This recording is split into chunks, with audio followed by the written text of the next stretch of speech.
Hey guys, Francis the Market Sniper and also the Crypto Sniper. Make sure you're following on at the Crypto Sniper, where my crypto trades will be proliferated. This is going up onto the Crack Up Crypto YouTube station, so watch out for the Crypto Crack Up Wealth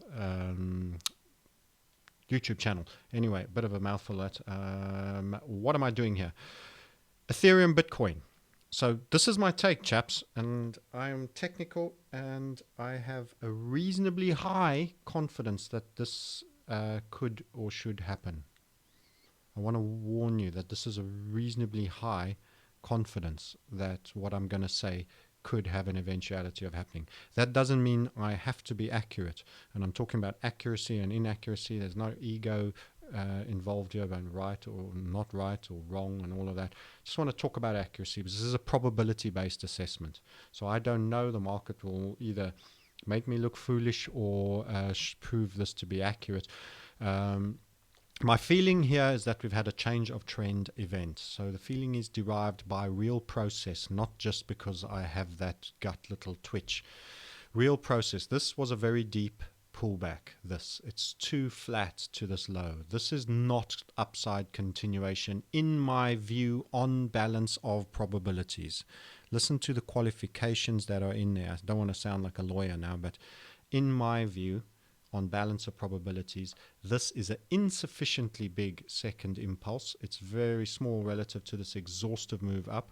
It just ran the 50% on the Poloniex exchange. You might have got a little bit more on others. We need a 61.8 ideally to have confidence in the upside continuation on that second impulse. The impulse also spilled away brutally on an inverted HVF in a shorter time frame here, and there was continuation with further confidence levels at these levels. We then spilled right the way down, and then we had to wind up just to get back up and sitting on the 9s level after dipping properly under the 9s level.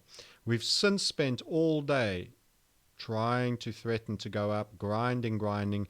There is a grind line. This is HVF theory. You're going to have to do a course to find out what it all means. I'm sorry, otherwise just take it for what I'm saying. This is bearish, an ascending grind line under the small, very tight bodies crawling up the slate mountain on slippery moss means one thing, technically, for an HVF method expert like myself.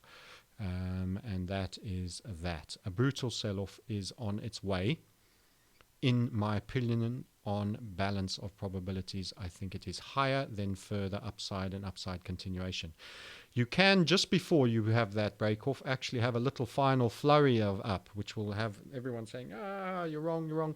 To which I'll say I'm inaccurate, and that could then come back down and break. So just before, you sometimes get what's called a death knell swirl, so it could have a little pop even. It's very deceiving, and you might just run marginally higher than the other, and then you get a shooting star.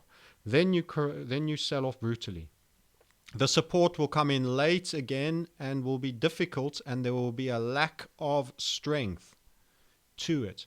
You will probably then get the equivalent of what is known as a bear flag or a rising wedge. That's a flag, in other words, a sell-off, and a flag or a rising wedge is when you have a pinch. So sort of that line and say horizontal and one of these two lines. In other words, there's a pinch involved. I'll stay with the bear flag. I think it's my highest probability, but a rising wedge is also possible. This point will be the best and final sell. You could also be considering a relative high to sell. In other words, this is for me is trend change. This is a low one, that is a high one, this is a low 2. We are making a high 2 here, and we might improve it slightly here. We don't know. We will have a sell-off, which will be the beginning of, it will be high momentum. It will replicate this, possibly more brutal, but at least somewhat like that. Any reaction will be relatively muted and weak, and the next thing to happen is that. This is a fairly high probability assessment in me. I could be wrong, and this could go melt up to the skies, and all of you guys will say, there you go. But I want to say this is higher than is typical for me. This looks very much like my USD Turkish Lira trade. It looks very much like my crude oil trade, when this represented 130 oil and this represented in the 90s, and then you were bouncing around just before calling a major market turn. So these are potentially calling a major market turn in Ethereum versus Bitcoin. This will have rumor, story, there will be some narrative which will come out, but by the time you hear it, this move will already be well away underfoot. Do not be overweighting now in Ethereum at the expense of Bitcoin, in my opinion. I certainly won't be. So I am in the safe house of Bitcoin at the moment, and I will be holding there. This could, as a first inverted HVF in a new trend, lead to overperformance on what is already a fairly chunky target. The target for the downside would look something like that. That's your geometry. We're going to work on that being the H2. Bear in mind, I don't have all the levels yet because the pattern hasn't yet formed its third impulse. But if I work on this target area and this squeeze area, which is highly populated, where that funnel might be, and if you don't know what I mean by a funnel, don't worry. It's part of the methodology that I use.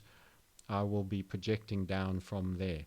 So on that alone, I would be seeing 75s coming up for Ethereum.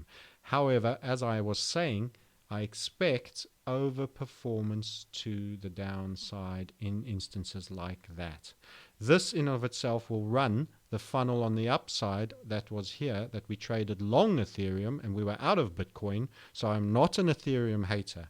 Get this, please, guys. This is not a belief system. This is a technical process that I'm bringing to bear.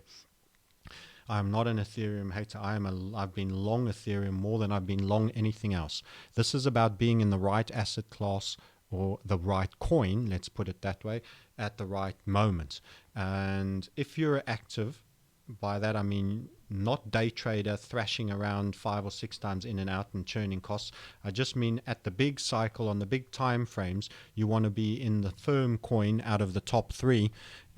This will be a moment where you should be switching out of Ethereum into Bitcoin, in my opinion. And as ever, as I've said before, I could be wrong, but this looks like overperformance to the downside. So little exhaustive pop up, maybe a shooting star, a very impulsive sell-off, which will not run this low. That will lead to us having a low, a marginally higher low, and then a third marginally higher low. The tops will have come down very, very tight across here. Brutal sell-off, weak response in rally, followed by a spill, which will have, in its own way, it won't necessarily all be in straight line. No markets fall exactly in straight lines. There'll be a lot of disbelief. Everyone is talking, Ethereum is the new Bitcoin, etc. There will be interim levels where the trade will move against you. That's how the HVF methodology works. So somewhere here, we'll get a rally. So I don't mean to oversimplify this. You can get this, and then you get another line, little bounce. We can get a revisit all the way to funnel even, in your bounce. So everyone will say, there, it's over, and you'll be chasing the momentum of the moment. Don't get caught in the momentum of the moment. It won't suddenly be all okay. If it triggers these lows, it's going to at least run that level, in my view, on balance of probabilities. Probably have a rally at that juncture for some time, and then make lower lows. If you think I have no experience with calling shorts in cryptos because it's a new market, I'm afraid I must tell you that we enjoyed the run in Ripple, and we called this very same setup in Ripple, and we got the hell out of Ripple, and it proved a very, very good decision, also with overperformance. So this is my community. There was the longs on Ripple, so I'm not a hater on Ripple. I know it's the banker's coin. Yeah. We traded it long. Why? Because it was going to go up in value, and it's my duty to help people make money and to help myself make money. And then we saw this. This is being called by one of my students. Big shout out to Stephen Foot. Well done on that one. Calling the flat bottom. Why? Because he's been trained in HVF methodology and he's proven pretty damn good at it. He called that. Note the little pop out the top of the rising wedge before it sold off. Very flat bottom. Very flat bottom. Grinding. There's that climbing up that mossy slate before skidding cliffhanger style down. And he had the target at 13 on this particular exchange, which is Poly. And what did we get? What did we get? What did we get? That was my draw, by the way, very similar to his, and that was not poly, that was Kraken. No, it was poly too. Apologies. And then this on a smaller scale shows why we were bullish repeatedly at that point. Maintaining bullishness. We were short Bitcoin to hold the ripple. And then we said we should see a run through the 13s and overperformance. What happened? Let's keep dropping the clock and you will see. So that is what happened on that trade. On a much bigger time frame, 120, that is that setup. There's your 13 being run down, down, down, right the way through, well sub 10s on overperformance. Kept setting further little downsides as well. I can't even tell you what Ripple is now. We'd have to look it up. But the point is, it's academic. It's well off its highs. It may eventually be starting to recover at some point, but that doesn't mean it's a buy right now. So that is inverted HVF. You would need the full program to even begin to understand how and why we draw them. And I know for you that doesn't work. You just want to trade cryptos. So there's your take from someone who knows. Normally I don't do this. It only goes out to premium guys. I'm probably going to make this clip freeware for everyone to have a gander on this occasion. But it won't always be that way. I have people that are paying me for my services and insights, and the premium material, the bulk of the premium material is not being seen by you.